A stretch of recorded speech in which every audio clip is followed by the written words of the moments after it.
Okay, Bismillahirrahmanirrahim. Assalamualaikum warahmatullahi wabarakatuh. Salam sejahtera, selamat petang. So, Alhamdulillah, petang ni kita dapat tetamu yang istimewa, seorang pakar ONG, Obstetric and Gynecology daripada KPJ Sabah. So, sebelum itu, saya perkenalkan diri, nama saya Dr. Ruhaizat bin Daud dari Klinik Sabah, Kota Kinabalu. Pekaran saya ialah membantu kaum lelaki dewasa dan kanak-kanak untuk bersunat dengan selesa, cepat dan selamat bagi mendapatkan burung yang sihat, bersih dan menjadi idaman wanita. Saya juga adalah doktor perubatan keluarga yang membantu pasangan yang masih lagi belum dapat anak untuk membuat pemeriksaan awal kesuburan sebelum saya rujuk mereka untuk berjumpa dengan doktor pakar kesuburan di hospital swasta ataupun hospital kerajaan. Perbincangan yang akan kita buat petang ni bersama-sama dengan Profesor Datuk Dr. Ajaz Ahmad Nabijan, kita punya pakar ONG daripada KPJ Sabah Specialist Hospital. Assalamualaikum Datuk. Assalamualaikum Dr. Ruhaizat. Waalaikumsalam. Selamat petang dan selamat sejahtera kepada semua penonton yang bersama-sama kita hari ini. Terima kasih kepada Dr. Ruhaizat kerana mengadakan sesi-sesi begini. Setidak-tidaknya ini memberi peluang untuk penonton-penonton dapat pengetahuan tentang masalah-masalah kesihatan dalam masyarakat kita.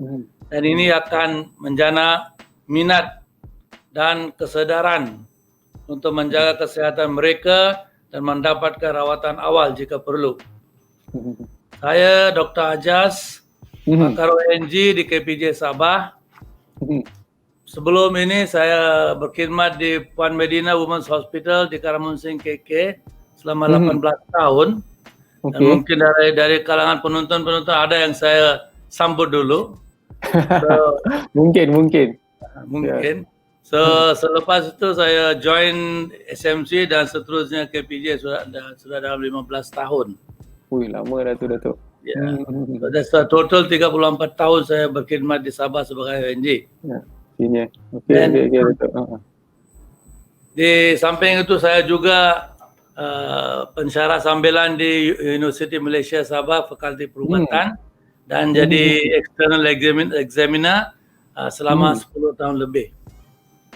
Okey. So, saya Datuk berhijrah ke Sabah 42 tahun dulu. Prof Datuk dari mana lahir, Datuk? Saya lahir tahun 77 Datuk. Oh, I came here 78. So waktu itu baru itulah. So Datuk, I think kita akan teruskan dengan tajuk kita lah hari ni, iaitu menorrhagia ataupun haid yang berpanjangan, berlebihan lah. So macam mana bila kita cerita pasal haid yang berlebihan ni, macam mana definisi dia sebenarnya? Kadang-kadang ada orang cakap haid yang berlebihan ni adalah waktu yang panjang, contohnya lebih daripada 10 hari, itu haid yang berlebihan. Ataupun haid tu banyak, tapi hanya banyak, sangat banyak, sampai 3-4 kali tukar pad tapi hanya 3-4 hari. Yang mana satu ni Datuk? So ini berangkami kedua-dua lah tu. Haid normal itu di antara 2 hingga 5 hari atau 7 hari selebih-lebih lah. Sekiranya berlebih 7 hari dan itu dipanggil berlebihan. Dan sekiranya itu volume ataupun sukatan itu lebih daripada 80 mil dalam satu kitaran itu, then is lebih. Also putaran haid kalau lebih kurang daripada 21 hari, bermakna dia lebih kitaran haid yang lebih. So that is also dipanggil yang lebih lah. Pendarahan yang berkala itu di antara haid dengan intermenstrual bleeding itu pun termasuk itu juga. Okey. Macam mana kita sukat tu? Macam mana sukat dia, betul. Agak susah kan, mau pakai sudu ke? Sudu makan 5-6 sudu teh 15 sudu. Macam mana mau buat tu? Betul. Ada juga alat yang dipanggil menstrual cup yang boleh digunakan lah. Tapi ini semua saya ingat untuk research, ada orang gunakan itu untuk sukat. So kita gunakan kita punya itu tuala wanita atau pads atau tampons sebagai ukuran yang agak-agak sajalah kan. So yang tampon satu yang kecil tu about 3 mils. Satu tampon kalau basah. Yang medium itu 5. Kalau overnight towel sekitar 10 atau 12 mil. So sekiranya haid biasa dia gunakan maybe 1 or 2 tampons per day kan, satu hari sampai 2-3 hari. Dan tapi kalau bila haid berlebihan ini, kegunaannya tambah setiap jam dia tukar satu. Dan basah betul, boleh diperah itu. Boleh diperah, okey. Boleh diperah. Dan haid itu menembusi pakaian pula. Menembusi pakaian. Okey. Dan kalau waktu malam pakai overnight towel pun tilam banjir juga. Basah juga. So it becomes haid yang banjir. So yang ini dia tak ada ke umur-umur yang kita cakap susceptible ataupun yang kita cakap sangat biasa untuk dapat haid yang banyak ni, ataupun dia tak kira pada umur berapa ini pun? Tidak kira haid dari minaki, dari perbulan haid atau dari wanita jadi akal balik hingga ke menopause. Bila-bila saja ini boleh laku. Dan khususnya ia berlaku pada peringkat awal waktu minaki lah, di mana wanita baru mula haidnya. Dan masa ini itu kitaran haid pun belum berapa tentu kan. Sistem kawalan hormon pun belum matang. So di sinilah yang kita dapatkan, kita dapati haid yang berlebihan. Ini karena hormon yang tidak terimbang, tidak seimbang. Okey. Begitu juga sebelum menopause. Sebelum menopause mau reset sudah. So find dia punya pendarahan itu berlebihan juga. Dan of course dia boleh laku sepanjang masa itu dari minaki sampai ke menopause. Ada bermacam-macam masalahnya yang menyebabkan pendarahan yang berlebihan itu. Ada tak yang masalah yang paling common, yang paling biasa untuk mereka yang ada masalah haid yang berlebihan ini? Ya, saya rasa semua ada pernah dengar tentang ketumbuhan di dalam rahim, endometriosis, adenomyosis, PCO, PID, kanser rahim, kanser cervix, macam-macam itu masalah semua dalam pelvis itu. So ini boleh menyebabkan pendarahan yang ketara. So fibroid itu ketumbuhan dalam rahim, dalam otot rahim. So if you see gambar ini menakutkan juga. Menakutkan, banyak bunga dalam sana. Okey, betul. So it's fine, there's 10-9 tapi ada sampai 40 pun yang dikeluarkan dari waktu di operation tu. Yang anehnya wanita-wanita akan tunggu sampai dia jadi begitu besar baru dia orang mencari rawatan. Ada kala saiz dia boleh sampai 60 kilogram. Boleh percaya, 63 kilogram yang terbesar yang kena dibuat. Yang 63 semacam satu orang. Satu orang dalam satu orang, betul. Satu orang dalam satu orang lagi, ya betul. Ya. Di Singapura dalam 2018 ya, baru 2 tahun dulu dia keluar ke 25 kilogram. Di Singapura, di mana rawatan perubatan adalah yang tercanggih kan. Tapi ini mungkin wanita yang masalah yang wanita ini mengaibkan ini masalah-masalah mereka sampai peringkat akhir. Dia malu ke, takut operation ke, takut, dia diam saja. Baru ini di KPJ, saya last 2 months saya keluarkan satu ovarian cyst, size dia 14 kilogram. Besar. So you can imagine. So masalah-masalah ini yang sering berlaku. Dan sekiranya mereka tidak datang awal untuk rawatan atau awal untuk ujian atau pemeriksaan, masalah yang senang boleh jadi rumit. Katakan satu daripada sebab pendarahan yang tidak normal ini, this is called abnormal uterine bleeding kan, adalah kanser rahim. So kanser rahim kalau dikira boleh dirawat dengan lebih berkesan. Begitu juga kanser cervix boleh dirawat dengan lebih berkesan sekiranya awal kita dapati di datang peringkat lebih awal. Tapi mereka sampai ke hospital mencari rawatan selalunya sudah lewat. Sedangkan hari demi hari dalam mana-mana tempat yang ada penceramah perubatan, kita memberitahu mereka buat pap smear. Paling senang. Kalau tidak mau buat dengan dokter lelaki, ada dokter perempuan. Tidak mau dokter perempuan, pergi family planning, ada nurse yang buat di sana. Kalau pergi pakar mahal, pergi family planning RM5 saja. Betul. Tapi itu pun orang tidak buat. Tapi bila sampai sudah grade 4 sudah. Rahim sudah mau gugur sudah. Pangkal rahim sudah mau gugur sudah. So that's the stage of things. Walaupun bukan orang tidak tahu pengetahuan, tahu yang melibat itu bukan orang yang kampung saja. Yang terlibat itu orang yang ada pelajaran, ada pengetahuan pun, shy dan tidak buat itu. So, orang malu itu. Nah, kita mesti mau tekankan pada mereka, dapatkan rawatan ataupun pemeriksaan awal. Jadi rawatannya akan berkesan, so penderitaan akan kurang.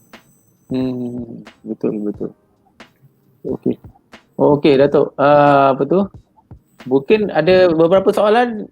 Boleh jawab soalan kan Datuk? Boleh, of course. Okey. Saya akan cuba highlightkan soalan untuk kita baca sama-sama. Rohida Cik Ismail. Boleh nampak Datuk? Ya, okey. Very small. Okey, I kasih besarkanlah.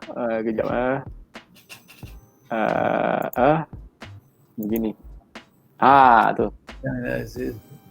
Saya sedang haid hari ini, sudah masuk hari ke-9. Saya seorang pesakit buah pinggang yang kronik.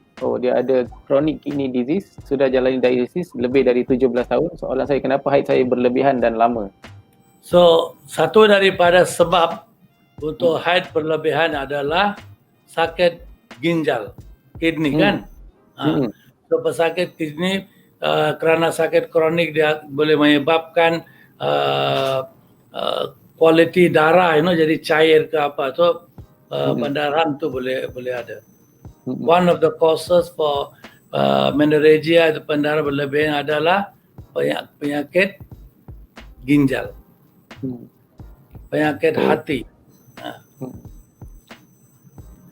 So Puan ini memang ada penyakit ginjal, so sistem pembekuan itu ada berkaitan lah.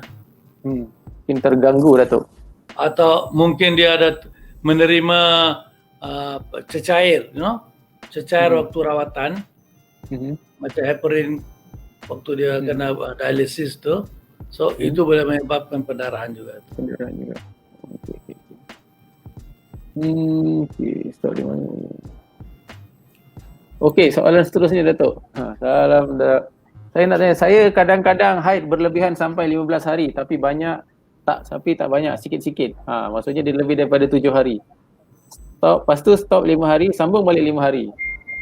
Itu sebab saya makan ubat hormon. Normal ke tidak?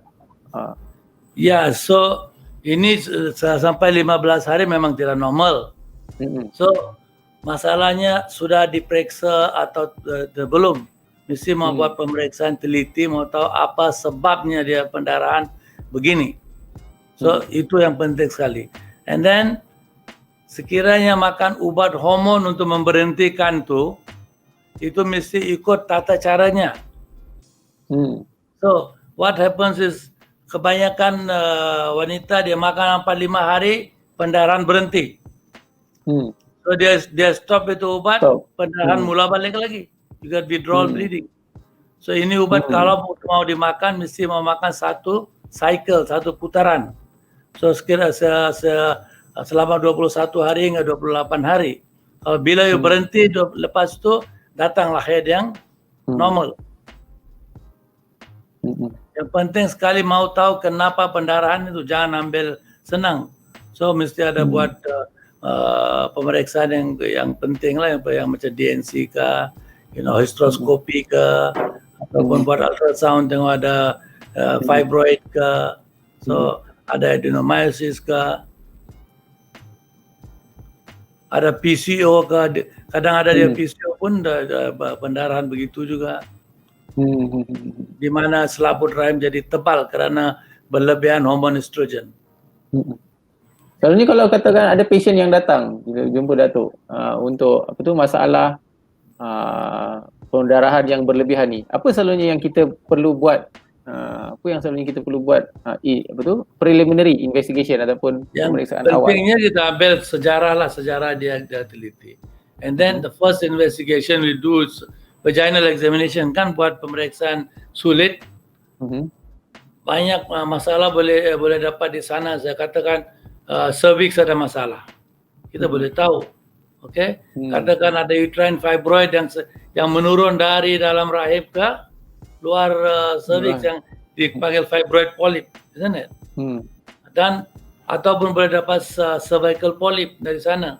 So dari sana kita tengok 3 perkara sudah didapati, kan?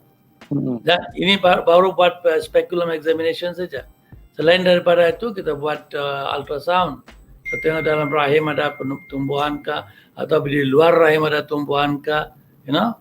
And then selepas itu kalau kita susuli boleh buat CT scan kah, MRI kah, dan sekiranya kita mau ambil sampel dari selaput rahim, kita mau hysteroscopy dan DDNC. Ini penting untuk make sure tiada unsur-unsur kanser. Kalau dapat di kanser awal, rawatan pun memuaskan. Kalau sudah lewat, dan of course rawatan pun kurang memuaskan. Okay Datuk, the next question daripada Choco Werfel. Doktor, pap smear perlukah dibuat untuk orang dewasa yang belum kahwin? Ya dan tidak. Kalau belum kahwin, masih perawan kah? Masih virgin, tak payahlah. Okay? Siapa mau buat? Masalah besar tu. Tapi kalau belum kahwin, sedang ada hubungan kelamin, mesti buat. Kerana apa? Ini jadi punca masuknya kuman HPV, Human Papilloma Virus. So proses itu boleh mula sudah tu. So it's a good idea that if you are sexually active, buat. Kalau masih virgin, tak payahlah. Walaupun kanser cervix dalam 5% itu tidak kena mengena dengan HPV, kerana itu adenocarcinoma dari cervical gland itu boleh dapat dalam nuns pun. Itu tidak kena mengena dengan HPV. Okay. Kita masih ada lagi about 10 minutes Datuk. So kita teruskan dengan soalan lah kan Datuk? Ya boleh. Phoebe William. Ada seorang kawan, before this she had menorrhagia and already seek for treatment and was told that she had polyps. Polyp dah remove, then a year later start balik menorrhagia. Adakah sebab polyps lagi? Ya, polyps boleh recur lagi. So tapi jangan buat andaian itu polyps saja. Mungkin ada masalah lain. So back to the doctor, check balik dengan teliti lagi. Dalam keadaan ini at least 50% kita tidak tahu apa sebabnya. 50% of the time we do not know what is the cause. Tapi rawatannya balik pergi ke progesteron. Balik ke progesteron kalau tidak dapat apa-apa itu. So if you look back, it looks like a lot of things kerana itu pengaruh estrogen atas sistem wanita itu. Macam fibroid, adenomyosis, endometriosis, PCO, endometrial carcinoma, endometrial hyperplasia. Semuanya ada kaitan dengan kelebihan estrogen. Semua rawatan untuk menorrhagia patah balik pergi estrogen. Bagi OCP kah, bagi progesteron kah, Inoplan kah, Mirena, IUCD, LNG kah, semua progesteron. Walaupun kita tidak tahu dia sebab. So, ada kala progesteron tidak laku juga. So at the end of the day you might have to buang rahim. Itu pun maksudnya kalau keadaan mengizinkan lah. If not, if ada orang tidak mau buang rahim sama sekali, so ada cara lain. Macam buat endometrial ablation, kasi buang itu endometrium saja. Ataupun sekarang kita ada cara yang boleh block itu uterine artery, we call embolization.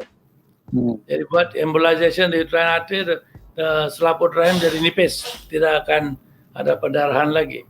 So these are some of the less destructive operations lah. Of course, hysterectomy is the mainstay kalau dapati masalah besar macam cancer ke, uterine fibroid yang terlebih banyak ke, adenomyosis ke, dan endometriosis ke, dan ini semua mungkin perlu buang rahim tu. Itu pun depends on the kemauan patient. Sudah cukup, sudah ada anak kah, belum ada anak kah, sudah kahwin kah, belum kahwin. You have to weigh so many factors. Bukan terus buang saja. Ada tak faktor pemakanan yang boleh menyebabkan pendarahan ni berlebihan? Pada masa sekarang banyak orang ambil suplemen kan, untuk kecantikan, untuk menurun badan. Obesity is also one cause of pendarahan yang berlebihan. Obesity. Bila orang obes itu boleh buat hormon dalam dia punya fat tu, estrogen hormon, and that again boleh kerjakan rahim dan endometrium tu, selaput rahim, boleh menyebabkan pendarahan. So pemakanan macam soya, yes, soya boleh menyebabkan. Macam mana? Kerana soya ini phytoestrogen, plant estrogen. Phytoestrogen, ya. Bila kita digunakan ini, this estrogen pergi block the estrogen receptors in the body. Jadi yang endogenous receptor, endogenous estrogen yang ada dalam badan itu pula sudah lebih dan dia akan kerjakan itu endometrium and uterus. So masalah hyperplasia of endometrium, cancer endometrium, dan itu uterine fibroid, ini semua boleh timbul. Bukan kerana soya, bukan kerana hormon soya, kerana hormon endogenous hormon tiada tempat nak park dalam badan, so dia park, dia sudah lebih. And then kita gunakan macam ginkgo biloba, it's a thinner juga kan, and then ginseng, ginseng ini boleh mencairkan darah. Atau bila dia react dengan ubat-ubat lain, boleh mencairkan darah dan boleh ada pendarahan yang berlebihan. Okay, Dato'. Maybe the next one from Mima. Dato', kalau sebelum ni pernah jumpa doktor untuk check up kenapa haid berpanjangan sampai sebulan, tapi dok itu cuma bagi tranexamic acid dan cakap hormon tidak stabil. Apa ujian yang patut kita minta masa kita jumpa dok? You see, that's why they said, nombor satu kita mesti ambil sejarah yang penuh. Nombor dua, semua ujian harus dijalankan macam buat ultrasound, tengok lagi ada apa-apa tumbuhan ke apa tiada. Kalau semuanya normal, harus mesti buat DNC. Kita mau tahu apa keadaan tu endometrium tu. Kalau ada endometrium hyperplasia, itu amat tidak elok kerana masa depan dia boleh menukar jadi cancer. So one of the things we must do is DNC. And DNC ini boleh dibuat waktu pendarahan juga. So dia ada dua kegunaan. Dia akan berhentikan pendarahan dan dia boleh bagi tisu untuk kita kaji, tengok apa sebabnya. So jadi itu ubat yang trend DNC mesti mau buat. Habis arti ubat, jadi macam mana kalau macam patient yang let's say kata macam saya GP, so patient walk in with menorrhagia, mungkin baru 1 or 2 episode, so adakah kita terus sepatutnya mungkin rujuk dengan pakar ONG untuk buat DNC, hysteroskopi, ataupun kita boleh start dulu dengan tranexamic acid untuk berhentikan pendarahan atau begitu? So ya, tidak wajar mau rush patient di sini, kecuali dia sudah collapse mau kena apa transfusion ke apa, itu tidak wajar. So what you can do is stop the bleeding dulu. Okay, understood. You give the transaminic acid, you give the NSAIDs, stop the bleeding, then send for investigation. Okay, understood. Okay. First thing is first, symptoms treat first. Yep. Akan dia berbulan-bulan ada masalah, 1 minggu tak boleh tunggu lagi. Ya, okay. Okay, mungkin kita ambil beberapa soalan lagi. Kita tinggal about 3 minutes sebelum kita close. Mungkin I ambil satu soalan lah. Mana satu? Panjang juga. Okay, yang ini. OCP, mungkin Stergun Salam. Doktor, kalau on OCP sudah 11 tahun tapi haid semakin lama semakin sedikit, tiada masalah perubatan yang kita perlu buat. Bila gunakan OCP, dia akan suppress penetasan telur. Dan penetasan telur itu perlu untuk mengeluarkan progesteron yang akan tebalkan selaput rahim. So, sini kalau tiada penetasan telur, tiada progesteron. Jadi selaput rahim itu nipis. So pendarahan itu akan minimal. Minimal, ya betul. OCP ini biasanya dia mengandungi dua-dua hormon, estrogen dengan progesteron. So the progesteron ini dia checkmate sama estrogen. Estrogen tidak boleh buat sesuka hati. So the pendarahan itu akan sedikit dan efek of progesteron akan dibatalkan oleh progesteron. So you don't expect any big deal. You don't expect any big problem. Tapi of course, kalau sekian lama sudah dan you still have to go for your pap smears, and maybe if you don't go for DNC, you go for endometrial biopsy. Boleh dibuat di outpatient, just scrape little bit, and you can get some indication of what's happening. Okay, terima kasih semua untuk yang bertanya. So kita sudah sampai ke akhir rancangan. Sekejap saja Datuk, sudah 28 cepat minit. Juga, ya? Cepat. So sebelum kita berakhir, kita berpisah, mungkin ada take home message yang Prof Datuk nak sharekan dengan kita punya pendengar hari ini. Mesej yang saya mau bagi ialah sekitar 20 hingga 30% wanita mengalami masalah ini. So there's nothing to malu, dan there's nothing to mengaibkan ataupun what do you call it, hide it, you see. So kalau ada masalah itu pergilah cari rawatan.